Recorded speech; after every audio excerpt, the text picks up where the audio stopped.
우리들이 이제 계속 사순절을 맞아서 십자가와 함께하는 40일이라고 하는 제목으로 사순절을 지내고 있습니다. 마태복음의 말씀을 계속 보고 있고요. 예, 오늘은 마태복음 21장 말씀을 함께 보는 시간으로 하겠습니다. 이제 벳바게라고 하는 동네에 예수님께서 오셨어요. 벳바게라고 하는 동네는 예루살렘에서 한 3km 내지 4km 정도 떨어져 있는 그러한 거리입니다. 그렇게 하고요. 또 이 거리라고 하는 것은 이스라엘 사람들에게 있어서는 안식일날 갈 수 있는 최대한의 거리가 그만큼의 거리이기도 했었어요. 네. 그러니까 이스라엘 사람들에게 있어서는 뭐라고 표현을 할까요? 가장 먼 거리, 실질적으로가 아니라 심적으로 안식일날 갈 수 있는 거리가 그만큼 거리였으니까 이스라엘 사람들의 마음속에서는 어떻게 보면 가장 먼 거리라고도 할 수 있는 곳이 이건 저 혼자 생각이긴 합니다만은 그렇게도 볼 수 있을 것 같아요. 그런데 바로 그 벳바게에서 예수님께서 뭐라고 말씀하시냐면은 얘들아 너 이제 건너편 마을로 가거라. 건너편 마을이 어디겠어요? 예루살렘인 거죠. 예루살렘에 가가지고 보면은 나귀가 있을 거야. 그런데 나귀가 새끼를 옆에 데리고 있는 그런 나귀가 있을 거야. 그 나귀를 줄을 풀어서 끌고 와. 그런데 만약에 그 나귀 주인이 여보시오, 그 내 나귀인데 어딜 가져가신 거요? 라고 물어보게 되면은 이렇게 대답을 해. 주께서 쓰시겠다고 하더라. 라고 얘기를 해. 쓰시겠다고 전해라. 하는 거죠. 그러면은 그 나귀 주인이 아무 말 않고 너한테 줄 테니까 걱정하지 말고 끌고 와. 이렇게 이제 예수님께서 말씀을 하시죠. 그래서 실제로 이제 제자들이 가서 봤더니 정말로 그렇게 이제 있는 거예요. 어떤 제자들이 갔을까요? 저 생각에는 베드로, 요한, 야고보가 갔을 것 같아요. 왜냐하면 이 사람들이 예수님이 어떤 그런 이런 허드렛 일들이랄까 이런 것들을 많이 이렇게 돌봐주고 살폈던 제자들이었으니까. 그리고 해서 이 사람들이 이제 가서 데리고 왔죠. 그 사람들인지 정확히 모르겠습니다. 아무튼 제자들이 가서 데리고 왔어요. 예수님께서 이제 그 나귀, 그것도 이제 어미 나귀도 아니고 새끼 나귀의 등에 이제 타고서 들어가는 거예요. 그랬더니, 안 그래도 이제 이스라엘 사람들은, 예루살렘에 살고 있었던 사람들은 알고 있었죠. 지금 드디어 나사렛 예수가 예루살렘을 향하여서 오고 있구나 하는 걸 알고 있었죠. 그래서 언제쯤 예루살렘에 들어올까? 이런 거에 대해서 관심이 있었던 사람들이었거든요. 그런데 정작 그 예수님이 새끼 나귀를 타고서 들어오니까 다들 이제 신이 난 거예요. 신이 나가지고, 텔레비전에서 연말 시상식 같은 거 텔레비전에서 방송대상 이런 거 할 때 보면은 레드카펫 이런 얘기 하잖아요. 그쵸? 계단하고 바닥에다가 빨간색 이제 카페트 쫙 깔아놓고서 레드카펫이라고 하잖아요. 그 레드카펫이 로마 시대 때 전통이거든요. 로마 시대 때 임금이 지나가는 길에 그 카펫을 까는 거예요. 해서 왜냐하면 길이 울퉁불퉁하고 또 질척거리기도 하고 먼지도 날리고 이러잖아요. 그러니까 임금님이 걸어가시는 길에 먼지가 나면 안 되죠. 임금님이 걸어가시는 길이 평탄해야죠. 그래서 카펫을 까는 거예요. 해서 임금님이 걸어가시기에 불편함이 없도록 하는 거죠. 그런데 이 사람들이 이스라엘 백성들이 예수님께서 지나가셨다라고 하는 얘기를 들으면서 레드카펫은 없지만 자기들의 겉옷을 벗어서 이제 그 나귀가 지나가는 밑에다가 까는 거예요. 그러니까 자기들이 할 수 있는 만큼 최선을 다해서 예수님을 향하여 임금으로서의 대우를 하고 있는 거예요. 그래서 이 겉옷만 가지고는 안 되니까 감람나무 가지도 이제 막 꺾어가지고 밑에서 깔고 막 하면서 할 수 있는 만큼 아무튼 최선을 다해서 예수님을 임금으로 지금 대접해드리고 있는 거예요. 그러면서 막 소리 막 지르는 거죠. 소리 지르는 건 이제 환호성을 지르는 거예요. 환호성을 지르면서 이야 하면서 이제 드디어 우리들의 임금이 오신다. 환호성을 지르면서 어떻게 환호성을 질러요? 호산나 호산나 한단 말이에요. 호산나라고 하는 말의 의미가 뭐예요? 우리를 구원하소서 이런 뜻이란 말이죠. 우리들을 굽어 살펴주시옵소서. 굳이 우리말로 표현을 하면은 전하 통촉하여 주시옵소서 이런 의미가 될까요? 성은이 만극하여이다 어떤 이런 의미 정도가 되지 않을까 싶어요. 백성들이 예루살렘으로 들어오는 예수님을 향하여서 호산나 호산나 하고 외치는데 그 소리가 보통 큰 소리가 아닌 거예요. 막 그냥 쉽게 표현을 해서 막 천지가 흔들릴 정도의 그렇게 이제 큰 소리란 말씀이죠. 그랬더니 그럼에도 불구하고 사람들은요 세상 소문에 빠른 사람이 있는가 하면 세상 소문에 느린 사람들도 있겠죠. 예. 예루살렘 성 안에 살던 사람들이 무슨 일이야? 대체 뭐가 이렇게 시끄러워? 뭐 때문에 이렇게 시끄러운 거야? 이렇게 이제 물어보는 거죠. 그랬더니 옆에 있던 사람들이 뭐라고 얘기를 하냐면은, 아이고, 이 사람은 아직도 몰랐어? 지금 말이야, 이 예루살렘에 지금 선지자가 오고 있잖아, 선지자가. 이런단 말이에요. 우리말로 하면 이제 선지자이지만은요, 또 번역도 선지자라고 했습니다만은, 예. 선지자라 임금이나 또 제사장이나 이 세 가지 직책은요, 한 가지 단어예요. 어떤 단어냐 하면은 메시아라고 하는 하나의 단어를 사용을 해요. 선지자도 메시아라고 부르고요. 그 나라 사람들이 부를 때에는 제사장도 메시아라고 부르고요. 예, 그리고 임금도 메시아라고 불러요. 예, 그런데 이 세 사람들은요, 하나님께서 메시아라고 하는 말은 헬라 말이에요. 예, 그런데 이 세 사람에게 하나님께서는 뭐라고 하냐면은 기름 부음 받은 자라고 부르세요. 하나님께서는 해서 왕으로 세울 때에도 제사장이 머리에다가 기름을 부어가지고 왕의 선포식을 하고요. 제사장으로 임명받을 때에도 선배 제사장이 후배 이제 새로 신임 제사장이 머리에다 기름을 부어서 제사장의 직무를 수행하게 해요. 선지자들 마찬가지로 선배 선지자가 찾아가서 얘야 하나님께서 너를 기름 부어서 선지자로 세우라 하신다 하고서 기름 부어가지고 선지자를 삼는 거란 말이에요. 해서 왕이든 제사장이든 선지자든 다 하나님의 용어로 말을 하면은 기름 부음 받은 자이고, 그 다음에 헬라 사람들의 말로 하면은 메시아예요.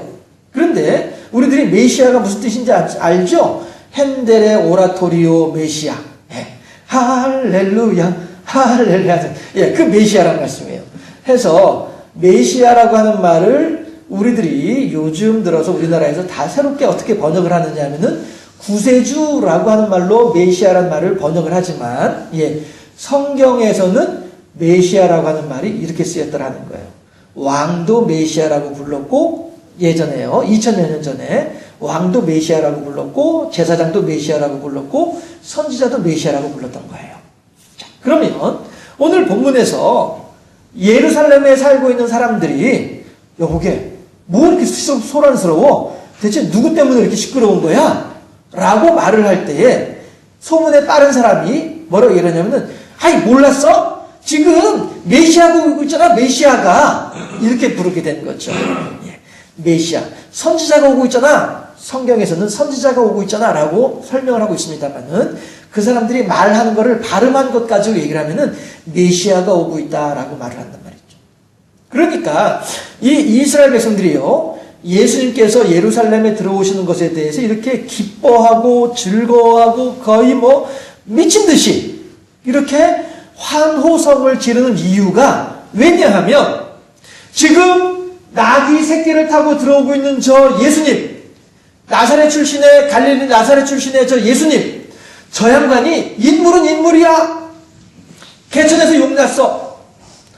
나사렛이라고 하는 사람 말은요, 우리말로 하면은 저 시골 깡촌, 여기를 의미하는 거거든요. 이 사람들이 지금 나사렛에서 온 예수가 지금 들어오고 있잖아, 선지자가 오고 있잖아, 이렇게 말을 하지만, 나사렛이라고 하는 말은 여기서 사용할 때 나사렛이라고 하는 동네는 저 깡촌, 시골 산골 벽지, 자동차도 제대로 안 들어가고, 전기도 들어갈 말까 할 정도의 어떤 그런 이제 오지, 그 오지에서 지금 선지자가 태어난 거야. 우리말로 하면은 개천에서 용이 났어. 개천도 그만한 개천이 없는데 용도 그만한 용이 없어. 기가 막힌 용이 개천에서 났어. 이런 의미로 하는 말이 나사렛 출신 예수다라고 하는 말이 그런 의미를 가지고 있습니다. 해서 백성들은 더욱더 인간 승리인 것이죠. 야, 어떻게 말이야? 그 시골 깡촌에서 시골 벽지에서 저렇게 훌륭한 사람이 태어났어.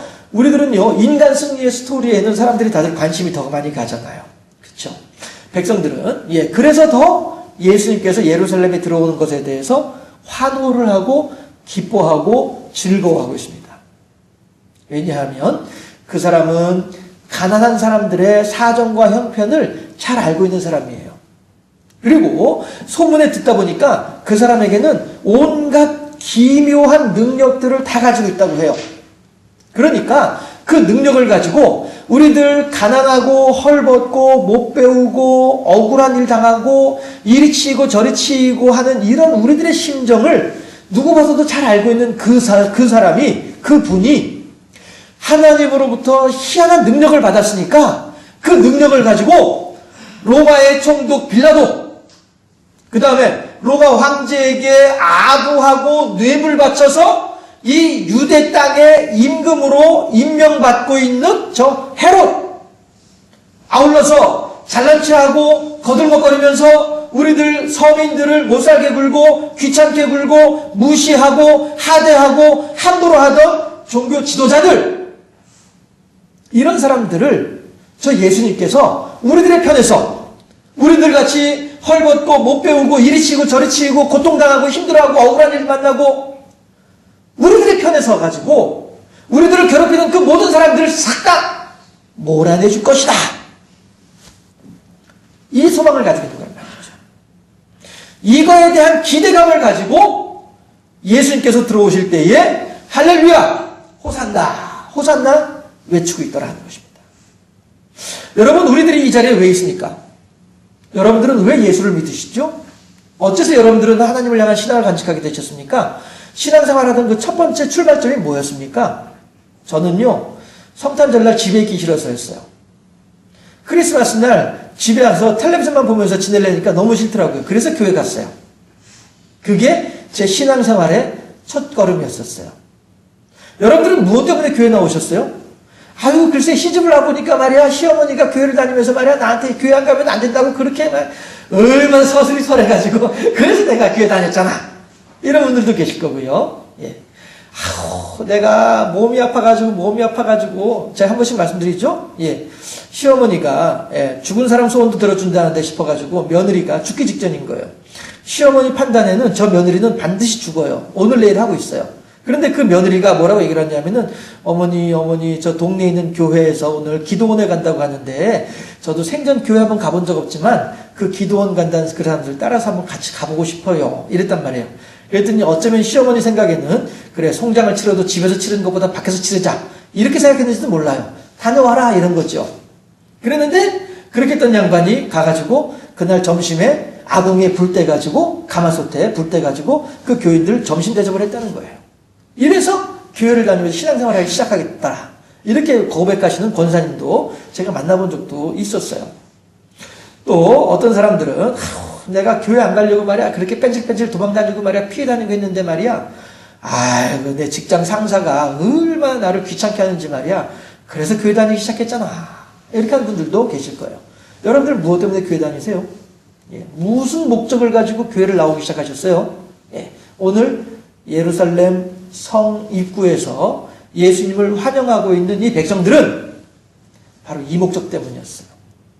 나사렛 저 궁벽한 곳에서 태어났던, 그래서 우리들의 모든 사정과 형편에 대해서 잘 알고 있는 저 예수가 가지고 있는 그 능력, 하다못해 죽은 사람조차도 살려내고 병든 사람들 병 고치는 건 당연한 일이고 물 위도 걸어다니고 말이야, 파도도 바람도 잠잠게 만들어버리고 5,000명을 갖다가 오병이의 기적을 베풀어주면서 12광주리나 남게 만들고 있는 그 능력, 우리들은 듣도 보도 못한 그 희한한 능력을 가지고 있는 저 나사렛 예수가 우리들의 입장에 서서, 우리들의 편에 서서, 우리들의 눈에 눈물을 씻어주기 위해서, 우리들의 필요를 채워주기 위해서, 내가 원하는 말을 나 대신에 해주기 위해서, 그래서 예루살렘으로 들어오고 있구나, 그래서 기뻐하는 거란 말이에요. 이스라엘 백성들은, 예루살렘 성에 살고 있는 사람들은 그 때문에 예수님께서 예루살렘에 들어온 것에 대해서 기뻐하고 있다는 것입니다. 여러분, 오늘 제가 제목을 진짜 권세라고 제목을 정해봤단 말씀이에요. 이스라엘 사람들은요, 적어도 예루살렘 성에 살고 있던 사람들은요, 예수님을 향하여서 예수님께서 나의 진짜 권세인 줄로 생각을 했던 거예요. 야, 그래, 나한테 저 예수만 있으면은 내가 할 수 없는 일을 저 예수가 나 대신에 다 해주니까, 그러니까 그 알맹이를, 열매를, 알곡을 나는 톡톡 따먹기만 되겠거니 라고 생각하는 사람들이 예루살렘 성의 사람들이란 말이에요. 예수님께서 예루살렘에 들어오시는 것을 기뻐하고 즐거워하는 사람들이 그 사람들이란 말씀이에요. 요즘 우리들이 바로 그러한 한 사람을 알고 있죠? 쉐모시라고 하는 사람. 이 사람은 40여 년 전부터 이 박모라고 하는 사람을 대통령으로 세우고 그러면 이제 내가 그 열매를 차곡차곡 따먹을 수 있겠거니 생각을 했던 사람이 쉐모시였다는 말씀이죠. 그러나 과연 그것이 진짜 권세이겠느냐라고 하는 것입니다. 지금 우리들은 국가적으로 너무나도 불안하기보다는 불행하고 슬픈 일들을 우리들은 만나고 있죠. 그럼에도 불구하고 우리 국민들이 참 성숙하다라고 생각되는 것이 뭐냐면 전혀 동요되지 않는다라고 하는 사실입니다. 도리어 경제 지표를 알 수 있는 주가 지수가 도리어 오른다라고 하는 것을 보면은 이 나라가 참 많이 성숙했구나. 우리 국민들이 참으로 훌륭한 백성들이로구나 하는 사실을 다시 한번 더 생각해 보게 됩니다. 그런데 우리들이 여기에서 머물 것이 아니라 한 번 더 생각해 보자라고 하는 것입니다. 과연 쉐모시라고 생각했던 그 권세가 그에게 진짜 권세였던가 하는 것입니다. 과연 박모시가 가지고 있던 권세라고 하는 것이 진짜 권세였던가 하는 것입니다. 여러 사람들이 국민들의 여론에 의해서 그 권세 자리에서 떨려 내려올 때에 그 사람은 정말로 급전직하에 나락에 빠져있는 사람이잖아요. 우리들은 이런 모습을 바라보면서 참 세상에 가지고 있는 권세라고 하는 것이 참으로 허울이로구나 하는 것을 알게 되는 것이죠. 그리고 이럴 때일수록 우리들은 더욱더 겸손함으로써 진짜 권세를 찾아갈 수 있어야 되겠다라고 하는 것이죠. 그 사람들한테 줄을 대고 그 사람들한테 아부하고 그 사람들에게 어떻게든 어떤 그 연을 대서 그 사람들로부터 무엇인가를 얻어먹고자 했던 사람들은 지금 하나하나 다 지금 나락 속으로 떨어지고 있잖아요. 수사가 진행되면서 더 많은 사람들이 어떻게 될는지 알지 못하는 그런 상황이기도 하지요. 그러나 우리들이요, 진정한 권세, 진정한 나의 든든한 배경이 되어줄 만한 대상이 누구인지를 분명히 찾을 수 있을 때에 그때 우리들은 진정으로 행복한 사람이 될 수 있을 것이다 라고 하는 것입니다. 오늘 예루살렘 성에 살고 있던 사람들은 그 행복을 찾지 못했어요. 목사님 무슨 얘기예요? 지금 예수님을 향해서 이렇게 기뻐하고 즐거워하고 있는 사람들인데 예수님을 꽉 붙잡은 사람들이 어째서 그 사람들이 행복하지 못하다고 말씀하시는 거예요? 이 사람들이 가지고 있는 권세도 진짜 권세가 아니기 때문에 그렇습니다. 왜냐하면 예수님에 대해서 예수님께서 말씀하신 그대로를 받아들이면서 그 예수님을 향하여서 의지하고 신뢰했다고 한다면 그건 진짜 권세가 되겠죠. 하지만 이 사람들은요, 예수님을 내 마음에 합한 대로, 사사기에 나오는 말씀처럼요, 사사기에 시작할 때, 사사기 마칠 때 뭐라고 해요? 그 백성들이 자기들 소견에 오른 대로 행하였더라. 그들을 다스리는 임금이 없다 보니까. 이게 사사기의 시작과 사사기의 마지막이거든요. 그러나 과연 사사시대에 이스라엘 백성들을 다스리는 왕이 없었습니까? 하나님이시잖아요. 하나님이 진정한 왕이잖아요. 그런데 그들은 하나님을 왕으로 섬기지 않은 거예요. 그러니까 성경에서는 그들에게 왕이 없었다라고 표현을 하고 있는 겁니다. 오늘 예루살렘에 살고 있는 백성들은요, 예수님을 진정한 자기의 예수님으로 모시고서 예수님을 향해서 고백하는, 신앙을 고백하는 것이 아니라 자기 마음에 합한 대로, 내 마음에 드는 대로, 내가 생각하고 싶은 대로, 내가 듣고 싶은 대로 들으면서 내가 알고 있는 그것만 가지고 예수님의 전부이냐를 생각하고 있는 사람들이기 때문에 그래서 예수님을 제대로 알지 못한 사람들이고 진짜 권세를 갖지 못한 사람이라고 얘기를 하는 거예요. 예수님은 수차례에 걸쳐서 얘들아, 나는 너희들이 생각하는 그런 메시아가 결코 아니야. 알았지? 나는 너희들을 위해서 희생당하고 너희들을 위해서 헌신하고 너희들을 위해서 죽을 사람이야. 너희들 그거 분명하게 알아야 돼. 이게 하나님의 뜻이야. 분명히 말씀하셨단 말이에요. 성경에서도 누차례에 걸쳐서 내가 새롭게 오는 그 왕에게 철장 권세를 줄 것이고 내가 새롭게 오는 왕에게 이생 다스리는 권세를 줄 것이지만 그 권세는 이 세상 사람들이 생각하는 권세하고는 다른 권세다라고 하는 것을 하나님께서 누차례에 걸쳐서 말씀하신데도 불구하고 적어도 예루살렘에 살고 있던 사람들은 그 하나님을 알지 못한 채 내 마음에 합한 대로 예수님을 향한 기대를 가지고 있었기 때문에 그들은 진짜 권세를 가진 사람들이 아니란 말씀이에요. 다시 한번 질문하겠습니다. 여러분들은 왜 교회 다니세요? 여러분들은 무엇 때문에 교회 다니셔요? 여러분들은 무엇 때문에 하나님을 의지하고 계십니까? 여러분들의 마음에 합한 대로 하나님께서 해주기를 바라셔서 여러분들이 교회에 나오고 계신가요? 내가 원하는 바대로 금 나와라 뚝딱 하면 금이 나오고 은 나와라 뚝딱 하면 은이 나오는 그런 하나님을 소망하면서 교회를 다니고 계시나요? 오해이십니다. 여러분들의 오해, 만약에 그런 분들이 계시다고 한다면 그 오해가 잘못됐다라고 하는 사실을 진작에 깨달으셔야 돼요. 안 그러면 오늘 예루살렘 백성들처럼 될 수가 있습니다.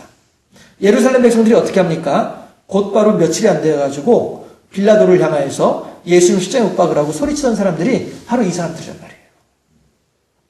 내가 원하는 대로 안 해주니까, 내가 바라는 대로 해주지 않으니까, 내가 소망했던 대로 일이 이루어지지 않으니까 도리어 더 큰 미움으로 기대가 크다 보니까 실망도 컸던 것이겠죠. 물론 그들의 잘못된 기대이지만은 말이죠.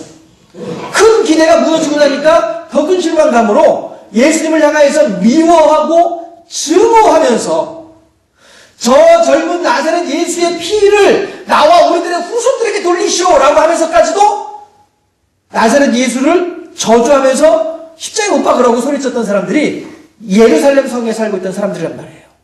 불과 며칠 전까지만 하더라도 겉옷을 펴가지고 길거리에다 깔고 감람나무 가지를 잘라다가 잎을 잘라다가 거리에다 깔면서 호산나 호산나 외치던 사람들인데 이 사람들의 호산나가 도리어 저주의 반응으로 저주의 욕설로 나타나더라라고 하는 거예요. 왜 그래요? 잘못 알고 있었으니까.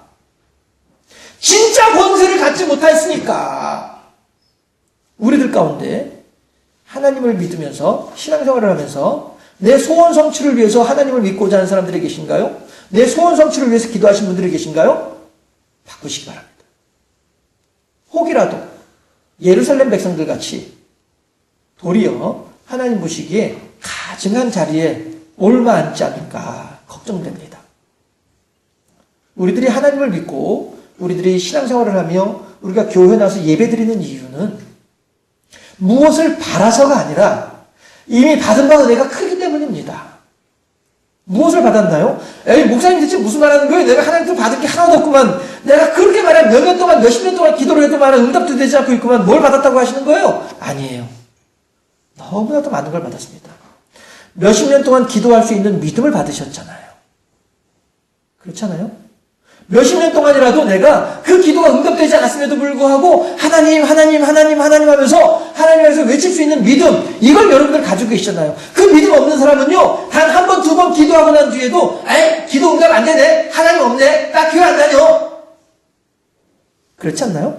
그런데 여러분들은 지금 여전히 이 자리에 계신다는 말씀이에요. 왜 그래요? 믿음의 결과란 말씀이죠. 이것을 우리들은 받았잖아요.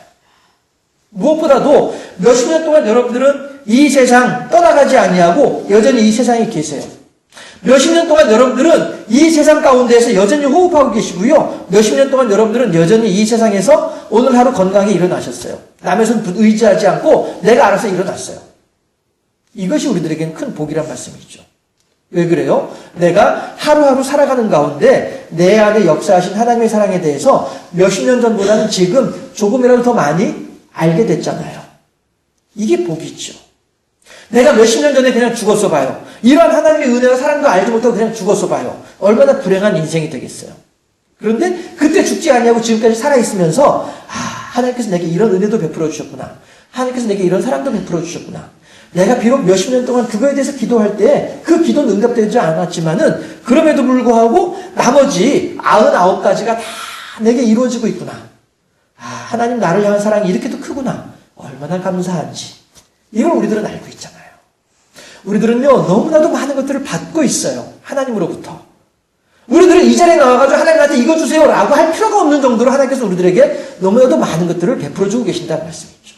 가장 중요한 거, 우리 구주 예수 그리스도의 십자가의 은혜가 우리들에게 임하고 있잖아요. 이것이 진짜 권세인 것이죠.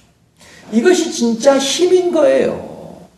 어느 누구도 빼앗아갈 수 없는 그러한 은혜가, 권세가 우리들의 심령 속에 있더라 하는 것입니다.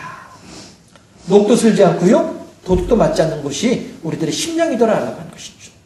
이 마음속에 새겨져 있는 예수 그리스도의 십자가. 내가 너를 사랑하는데 내가 너를 이만큼 내가 너를 위해서 사랑을 지금 고백하고 있는데 너 지금 뭐하고 있어? 하나님께서 우리들의 하나님을 향한 사랑의 고백을 원하고 계신다라고 하는 사실입니다.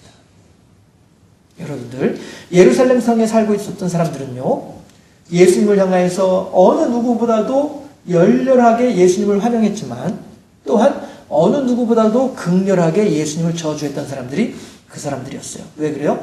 진짜 권세를 알지 못했기 때문에 그렇습니다.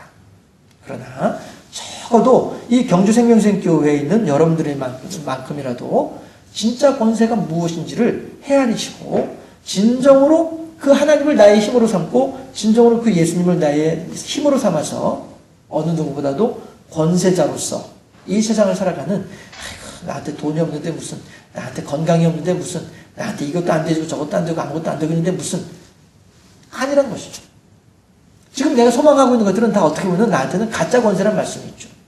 최모 씨가 소망했었던 그런 것처럼 어느 한순간에 이른바 젊은 사람들을 말한 것처럼 한순간에 훅 날아갈 것들이란 말씀이에요. 욥을 보면 그렇잖아요.